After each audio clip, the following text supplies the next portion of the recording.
అతను multi millionaire ఉండరు అంటే ఖౌమ్ కి తబ్దీలీ జరగబోతుంది, చేసేస్తాను.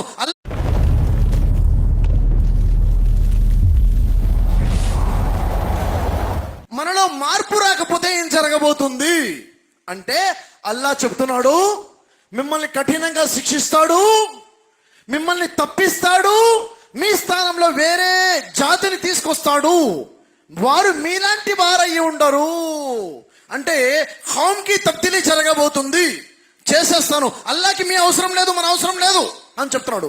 అయితే ఇక్కడ విషయం అర్థం అవ్వాలంటే ఒక సంఘటన మీకు చెప్తాం. జరిగిన సంఘటన ఏంటది?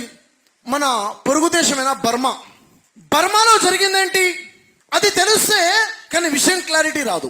బర్మాలో 1961లో మౌలానా అలీమియా నద్వీ వారు అక్కడ ప్రసంగం జరుగుతుంది. ఎప్పుడు 1961లో ఆ సమయంలో కూడా వారి యొక్క ప్రసంగం ఆడియో రికార్డింగ్ జరిగింది. మీరు యూట్యూబ్లో వినొచ్చు.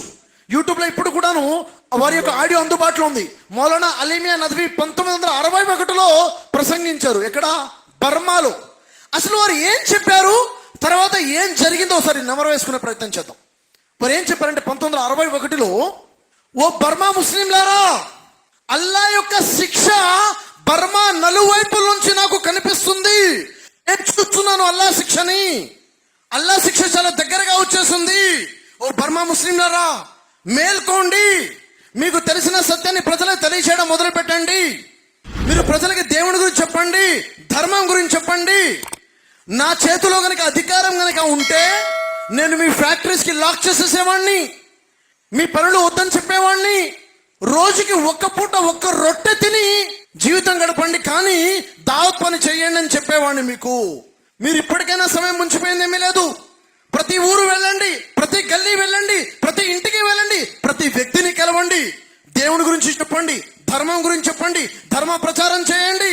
ఓ బర్మా ముస్లింలారా, అల్లా శిక్ష చాలా దగ్గరగా వచ్చేసింది. అల్లాకి భయపడండి, మేల్కోండి, మారండి. ఈరోజు బర్మా సెక్యులర్ కంట్రీ. ఏ రోజైతే బర్మా బుద్ధిస్ట్ కంట్రీగా మారిపోతుందో మీకు ఎలాంటి ఇక్కడ రక్షణ ఉండదు. మీ ఇళ్ల రక్షణ ఉండదు, మీ స్త్రీల రక్షణ ఉండదు, మీ ధన ప్రాణాల రక్షణ ఉండదు. కంప్లీట్ గా పూర్తిగా నాశనం చేయబడతారు అని హెచ్చరించారు. మారండి అని హెచ్చరించారు. ఒకటే చెప్పారు, మీరు ధర్మ ప్రచారం చేయకుండా ఈ దేశంలో ఉండడానికి అర్హులు కాదు. ఎవరు కూడా ధర్మ ప్రచారం చేయకుండా వారి వారి దేశాల్లో ఉండడానికి అర్హులు కాదని చెప్పేశారు ఆయన. చాలా హెచ్చరించారు. అయినా కానీ బర్మా ముస్లింలు పెడచెవిన పెట్టేశారు, పట్టించుకోలేదు. దున్నపోతు మీద వర్షం కురవడం అంటారే, అలాగే జరిగింది. వాళ్ళకి ఏమాత్రం సోయి లేకుండా పోయింది. అన్నారు, ఏమన్నారు తెలుసా మౌలానా అలీమియా నద్వీ? 10 నుంచి 20 సంవత్సరాలు దావత్ పని చేయండి, కనీసం అల్లా శిక్ష దూరం అయిపోతుంది అన్నారు. అల్లా శిక్ష దూరం అయిపోతుంది, మీరు పని చేయండి అన్నారు. చాలా ఆవేదనతో చెప్పారు, చాలా ఆవేదన చెప్పారు, కానీ వాళ్ళు పట్టించుకోలేదు. ఏమైంది? కరెక్ట్గా 19 సంవత్సరాల తర్వాత, అంటే 1980లో బర్మా పరిస్థితులు పూర్తిగా మారిపోయాయి. అక్కడ ముస్లింల యొక్క సిటిజన్షిప్ కోల్పోయారు, పౌరసత్వం కోల్పోయారు. వాళ్ళ ఫ్యాక్టరీస్ తగలబెట్టడం మొదలు పెట్టారు, వాళ్ళ ఇళ్లను తగలబెట్టడం మొదలు పెట్టారు, వాళ్ళ స్త్రీలను మానభంగం చేయడం మొదలు పెట్టారు, అక్కడ ఉన్న పురుషుల్ని చంపడం మొదలు పెట్టారు, స్త్రీలని వేటాడటం మొదలు పెట్టేశారు, చిన్న చిన్న బాలుల్ని చంపడం మొదలు పెట్టారు. చాలా ఘోరమైన పరిస్థితులు జరిగాయి. లక్షల మంది చచ్చిపోయారు బర్మాలో ముస్లింలు. వారు ప్రాణాలు కాపాడుకోవడం కోసం పక్కనే బంగ్లాదేశ్ ఉంది కదా, మా ముస్లిం దేశం కదా, మమ్మల్ని వాళ్ళు చేర్చుకుంటారు కదా అని పరిగెత్తుకుంటూ సముద్ర మార్గాన్ని అక్కడికి వెళ్తే బర్మాలో ఉన్నటువంటి మిలిటరీ సముద్రం ఒకటి నిలబడి ఒక్కొక్కడిని కాల్చి చంపేయడం మొదలు పెట్టేసింది.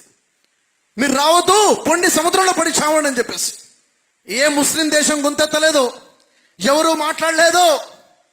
ఇక్కడ అనుకుంటాం ఏమైనా జరిగితే ఇన్ని ముస్లిం దేశాలు ఉన్నాయి కదా, ఊరుకుంటాయా?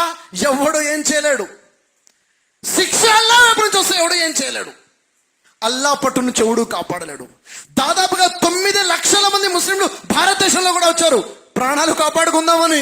9 లక్షల మంది. ఇప్పుడు లెక్క చూస్తే 1,00,000 మంది ఉన్నారు. 8 లక్షల మంది ఏమైపోయారో తెలియదు.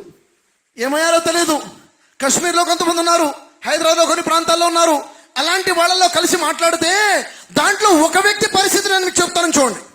రోహింగ్యా ముస్లింలో ఒక వ్యక్తి పరిస్థితి మీకు చెప్తాను, అర్థమవుతుందేమో చూద్దాం. ఆ వ్యక్తి పరిస్థితి అంటే చిన్న పట్టా కట్టుకుని ఉన్నాడు, ఇల్లేంటిది? చిన్న పట్టా కట్టుకుని చిన్న గదిలా తయారు చేసుకుని పట్టా ఇంట్లో ఉంటున్నాడు, గుడిసెలా ఉంటున్నాడు. అతనితో మాట్లాడితే అంటున్నాడు, ఏంటయ్యా నువ్వు అంటే అతను అంటున్నాడు, అతను మల్టీ మిలియనేర్, బర్మాలో మల్టీ మిలియనేర్, కోట్లాధిపతి.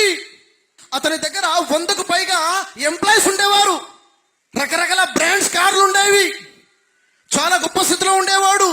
ఇప్పుడు ఏంటయ్యా నీ పరిస్థితి అంటే, ఇలా బతుకుతున్నానండి, నా పరిస్థితి ఇలా అయిపోయింది, ఇది నేను అని అతను ఉన్నాడు. అతనితో పాటు 2 స్త్రీలు ఉన్నారు, 2 పిల్లలు కూడా ఉన్నారు అక్కడ. ఏంటి పరిస్థితి అంటే, ఇది నేనండి, వీళ్ళిద్దరూ నా కోడళ్ళు, 2 కోడళ్ళు నా 2 కొడుకులను చంపేశారు. ఈ 2 పిల్లలు ఎవరంటే నా 2 కోడల్ని రేప్ చేసి పుట్టిన పిల్లలండి. కఠినంగా శిక్షిస్తాడు అలా. ఎప్పుడైతే ధర్మాన్ని అర్థం చేసుకోరో, దేవుడు హెచ్చరించింది ఇది అర్థం చేసుకోమో, పరిస్థితులు ఏమవుతున్నాయి? ఏ విషయం కాపాడుతుంది?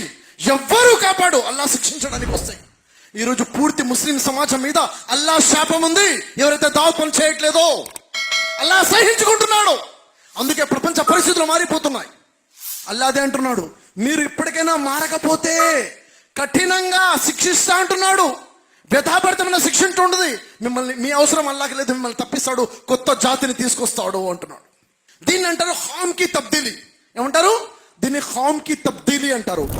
ఖురాన్లో సూరే బఖరా 159 ఆయతులు చూసినట్లయితే, ఖురాన్ సందేశం ఏదైతే ఉందో, ఈ సందేశాన్ని ఎవరైతే దాచిపెడతారో వారి మీద అల్లా శాపం ఉంటుందని అల్లా చెప్తున్నాడు. అల్లా ఖురాన్లో సూరే బఖరాలో 140వ ఆయతులో చెప్తున్నాడు, అల్లా అప్పగించిన సాక్ష్యాన్ని దాచే వ్యక్తి కన్నా పరమ దుర్మార్గుడు ఇంకెవడు ఉంటాడు? సూర్య బఖరాలో 2వ సూర 174 నుంచి 176 ఆయతులు చదివితే అల్లా అంటున్నాడు ఆ ఖురాన్లో, మొదటిది మీ ఉదరాలు అగ్నితో నింపుకుంటారు, రెండోది అల్లా మీతో అస్సలే పలకరించాడు, మాట్లాడు, మూడోది అల్లా మిమ్మల్ని పవిత్రులుగా చెయ్యడు, వ్యధాభరితమైన శిక్ష ఇచ్చి ఎక్కడ? భూమి మీద మిమ్మల్ని తొలగించి మీ స్థానంలో వేరే జాతిని ఉత్తమ సమాజంగా ఎన్నుకుంటాడు.